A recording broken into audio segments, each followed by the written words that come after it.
Karate, इस आवाज साजी के बारे में ओकिनावा सही तलफ़्फ़ुज़ कराटे। कराटे बुनियादी तौर पर किक, पंच, एल्बो और खुले हाथ जैसी टेक्निक्स की बुनियाद पर बना है। कुछ जदीद स्टाइल्स में थ्रो देना, लॉक लगाना वगैरह भी शामिल है। कराटे के खिलाड़ी को कराटेका कहा जाता है।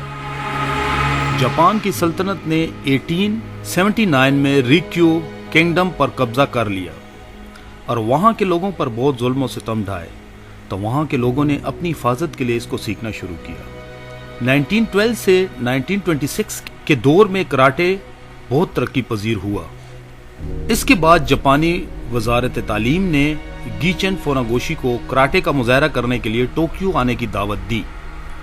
1924 में कियो यूनिवर्सिटी की सरजमीन जापान में पहला यूनिवर्सिटी कराटे क्लब कायम किया।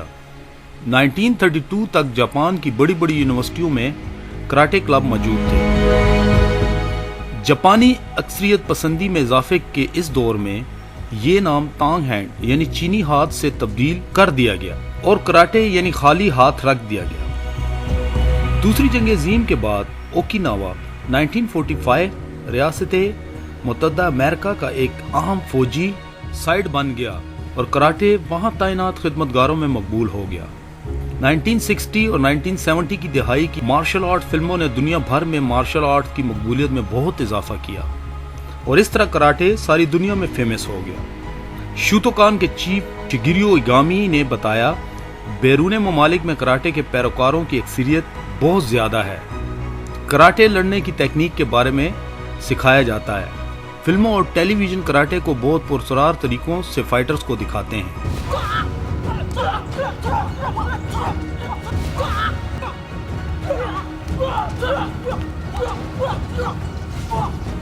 वो एक ही वार से मौत या ऐसी गहरी चोट का सबब बनाते हैं कि इंसान मर सकता है। उनका कहना है कि मास कम्युनिकेशन मीडिया इस फन को हकीकत से दूर रखता है। शजर नस्ब में कराटे असल में कांजी में, जो कि जापानी लिखाई जिसमें चीनी लिखाई के करैक्टर इस्तेमाल होते हैं, उस वक्त तांग खानदान का हाथ लिखा गया था और 1935 में होमोफोन में तब्दील कर दिया गया, जिसके मानी खाली हाथ है। 1935 तक कराटे चीनी हाथ के तौर पर लिखा जाता था, लेकिन 1935 में ओकिनावा कराटे के मुख्तलिफ स्टाइलों के मास्टरों ने अपने फन के लिए नए नाम का इंतखाब किया। उन्होंने जापानी हरूफों में लिखे गए अपने फन को कराटे के नाम से मंसूब किया और बाद में एक और लफ्ज का भी इजाफा हुआ जिसे डू कहते हैं। ये लफ्ज बहुत से मार्शल आर्ट्स में इस्तेमाल होता है, जैसे कराटे डू, जूडो, आकाइडो। डू का आम तौर पर रा के तौर पर भी तर्जुमा लिया जाता है। कराटे को आम तौर पर मकबूल बनाने में शूतोकान के बानी गीचन फुनाकोशी का नाम दिया जाता है।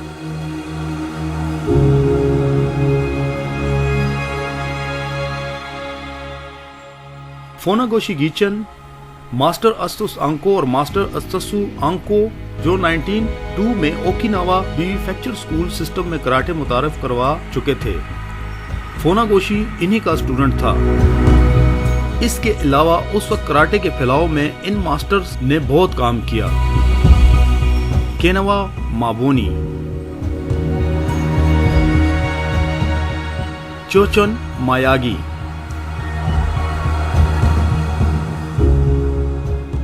मोतो चाकी,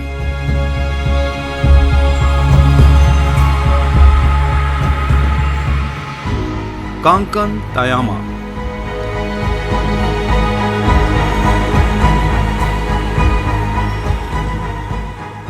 कानबन योची शामिल थे। इन मास्टर ने उस वक्त इन दो मास्टरों के अलावा और फुनाकोशी गीचन के अलावा कराटे के फैलाव में बहुत मदद की। दौर कदीम से दौर जदीद में बहुत से कराटे स्टाइल बने, लेकिन उनमें मेजर ये स्टाइल हैं। आइकिडो। आइकिडो एक जापानी मार्शल आर्ट्स है। आइकिडो में थ्रो करना, जॉइंट लॉक लगाना, जितने रवायती जापानीज वेपन्स हैं उनकी सिखलाई पर अमल किया जाता है। जूडो जूडो एक जापानीज मार्शल आर्ट्स है। जूडो में ग्रिपिंग, जॉइंट लॉक और थ्रो पर तवज्जो दी जाती है।